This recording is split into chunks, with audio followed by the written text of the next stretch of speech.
baby, my Valentine, yeah. Boy, now you're making my temperature rise. If you leave me, I go die. I swear, you are like the oxygen. Hi guys, my name is Noni Madikela. Welcome to the Noni M podcast. So today I want us to talk about the Mjiyako saga.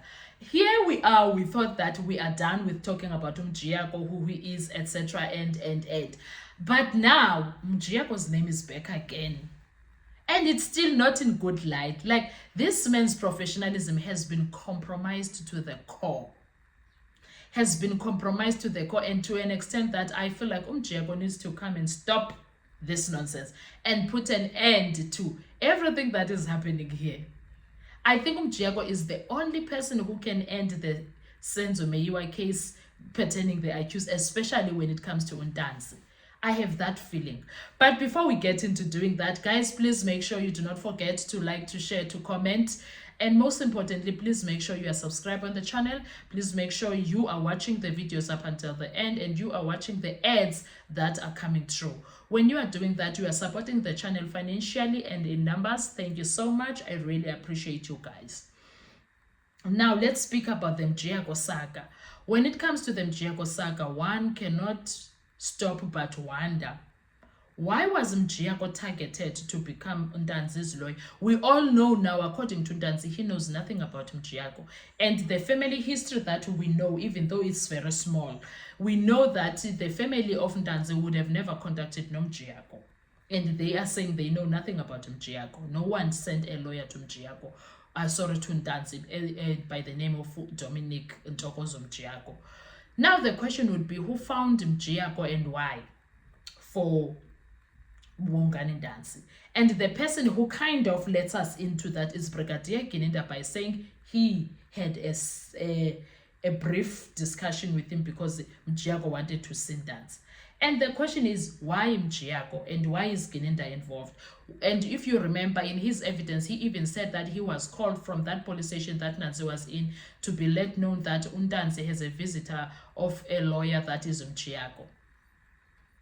And Undansi, there was, before I go to Undansi, okay, sharp. Undansi knows nothing about that visit, number one. Number two, Mjiyako's visit to that police station is nowhere to be found. No one has finished us with that as per the state case. They never brought anything that shows that is the book that he signed for visiting Undansi. There is nothing there. Do you understand?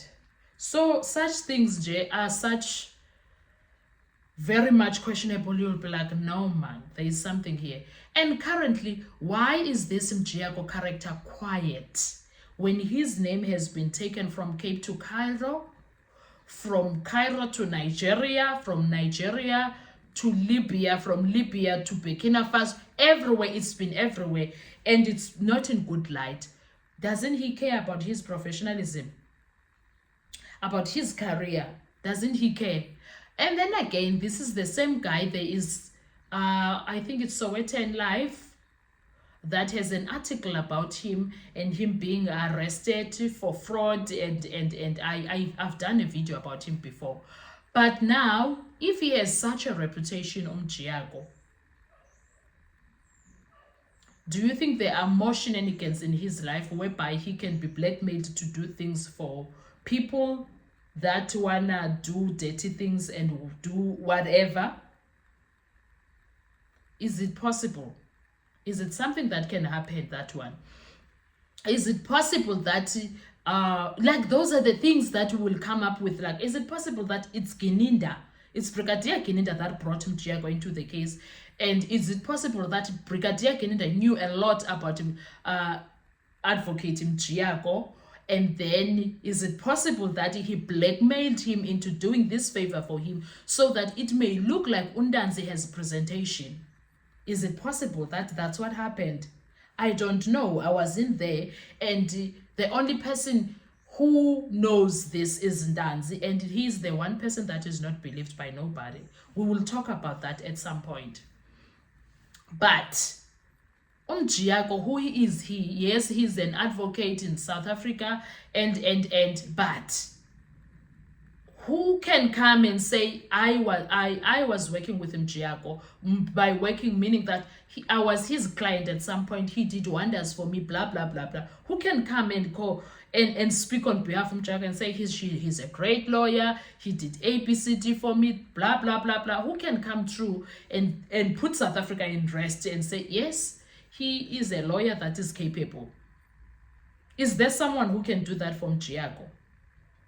Because I want to see something. If someone says, nah, I've worked with Mjiyako, he did ABCD, he's very capable of winning any case.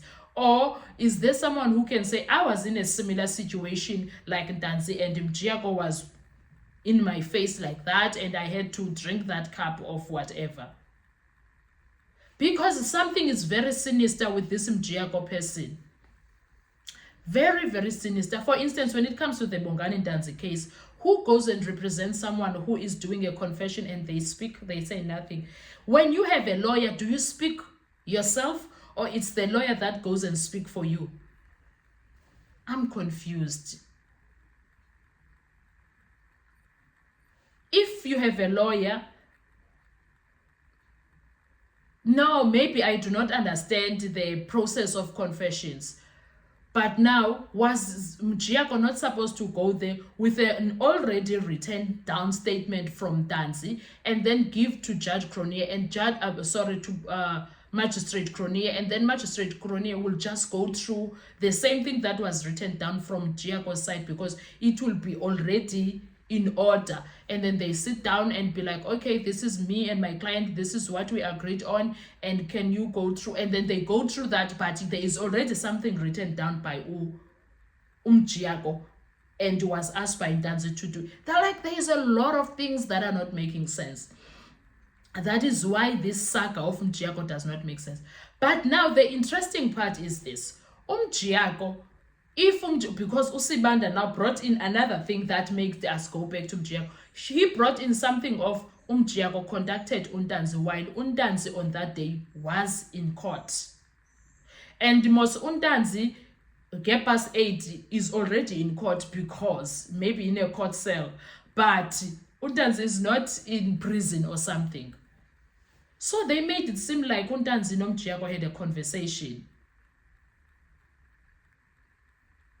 If Ntanzi was presented by Mjiyako, was there a need for Ntanzi to contact Mjiyako and say, hey, man, I'm going to court today, please meet me up there? Mjiyako knew about the whole situation, so why would he need a reminder?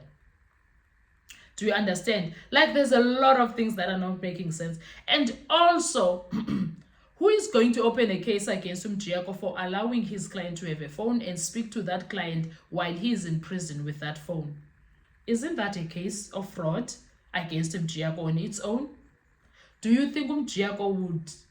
No, man. There is also something going on here, guys. There is a lot of things that are going on. Do you think Mjiyako would want those details out there? It's like someone who is busy cooking this doesn't care about Mjiyako, but they will put things and make things and copy and paste things and do whatever just to make sure that their own selves are being saved from this.